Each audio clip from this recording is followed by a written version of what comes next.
नमस्कार। हमारे चारों ओर की दुनिया लगातार बदल रही है ना? पर ये बदलाव होते कैसे हैं?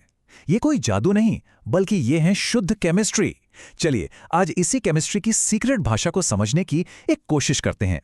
दूध का दही बनना हो या लोहे पर जंग लगना, ये सब तो हम रोज देखते हैं। पर क्या कभी सोचा है कि मॉलिक्यूलर लेवल पर ये होता कैसे है? ये सिर्फ बदलाव नहीं है, ये अपने आप में पूरी पूरी केमिकल कहानियां हैं। तो चलिए आज इन्हीं कहानियों के पीछे का साइंस जानते हैं।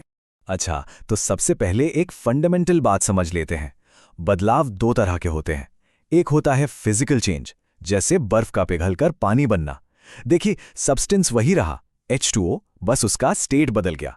और दूसरा होता है केमिकल चेंज, जैसे कागज का जलना। यहां राख जैसा एक बिल्कुल नया सब्सटेंस बन जाता है, जिससे वापस कागज नहीं बनाया जा सकता। आज हमारा पूरा फोकस इन्हीं केमिकल चेंजेस पर रहेगा। तो सवाल ये उठता है कि वैज्ञानिक इन केमिकल चेंजेस को लिखते कैसे हैं? इसके लिए खास कोड का इस्तेमाल होता है, जिसे हम केमिकल इक्वेशन कहते हैं। यही वो कोड है जो हमें बताता है कि किसी रिएक्शन में असल में हुआ क्या है। इसे एक रेसिपी की तरह सोच सकते हैं। जो इंग्रेडिएंट्स हम शुरुआत में लेते हैं उन्हें कहते हैं रिएक्टेंट्स, और जो फाइनल डिश बनकर तैयार होती है वो हैं प्रोडक्ट्स। बहुत सिंपल है ना? अब आता है केमिस्ट्री का सबसे बड़ा, सबसे fundamental rule, the law of conservation of mass. इसका मतलब बहुत सीधा है। किसी भी केमिकल रिएक्शन में मास को ना तो बनाया जा सकता है और ना ही मिटाया जा सकता है। मतलब जितना मास रिएक्टेंट्स का होगा उतना ही मास प्रोडक्ट्स का भी होगा। Nothing is lost, nothing is created. और इसी लॉ की वजह से हमें इक्वेशंस को बैलेंस करना पड़ता है। इसका सीधा सा मतलब है कि इक्वेशन के एरो के दोनों तरफ हर एलिमेंट के एटम्स की संख्या एग्जैक्टली सेम होनी चाहिए। ये एक पजल सॉल्व करने जैसा है। पहले दोनों तरफ एटम्स काउंट करो, फिर उन्हें बराबर करने के लिए सही कोएफिशिएंट्स लगाओ, और आखिर में डबल चेक कर लो कि सब कुछ बराबर है या नहीं। ठीक है, तो अब जब बेसिक्स क्लियर हो गए हैं, तो अब वक्त है अल्केमिस्ट की बुक के मेन चैप्टर्स देखने का। मेनली केमिकल रिएक्शंस को 4 टाइप्स में बांटा जा सकता है। सबसे पहला और सबसे सिंपल टाइप है कॉम्बिनेशन रिएक्शन। जैसा नाम से ही पता चल रहा है, इसमें 2 या 2 से ज्यादा सब्सटेंसेस कंबाइन होकर एक सिंगल प्रोडक्ट बनाते हैं। सोचिए, जैसे A और B मिलकर AB बना रहे हैं। सिंपल। इसका एक बहुत ही कॉमन रियल लाइफ एग्जाम्पल है दीवारों पर होने वाली सफेदी।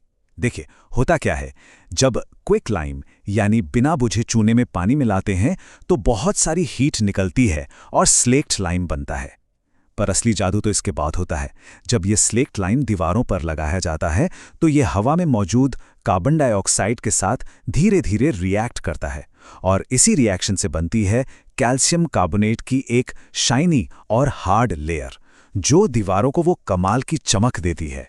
नेक्स्ट ऑन आवर लिस्ट है डीकॉम्पोजिशन रिएक्शन। ये कॉम्बिनेशन का बिल्कुल उल्टा है।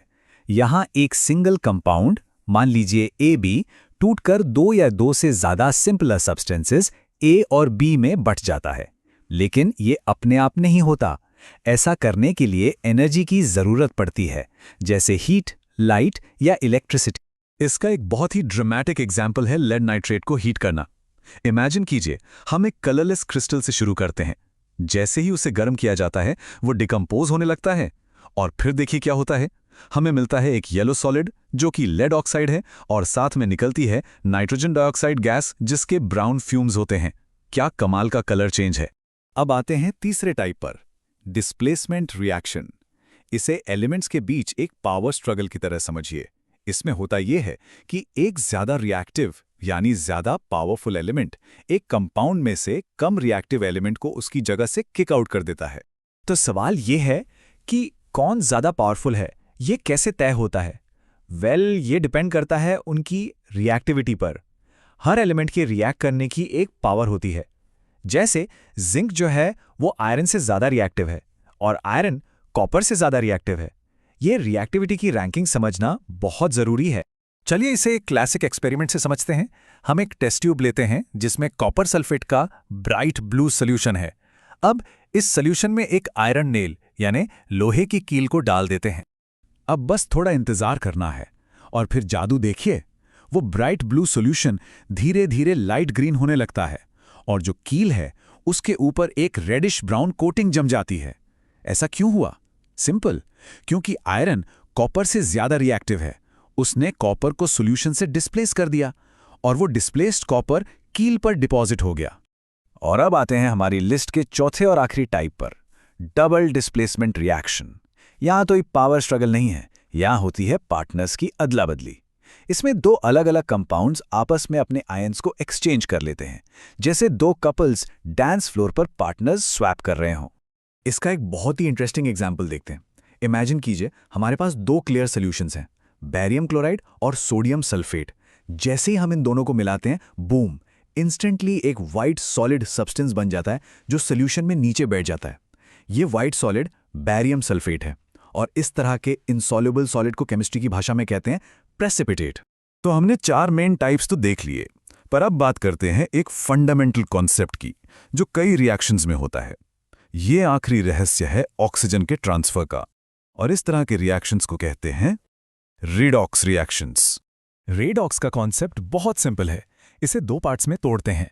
अगर कोई सब्सटेंस रिएक्शन के दौरान ऑक्सीजन गेन करता है तो हम कहते हैं कि वो ऑक्सीडाइज हो गया या उसका ऑक्सीडेशन हुआ है, और अगर कोई सब्सटेंस ऑक्सीजन लूज करता है तो हम कहते हैं कि वो रिड्यूस हो गया या उसका रिडक्शन हुआ है।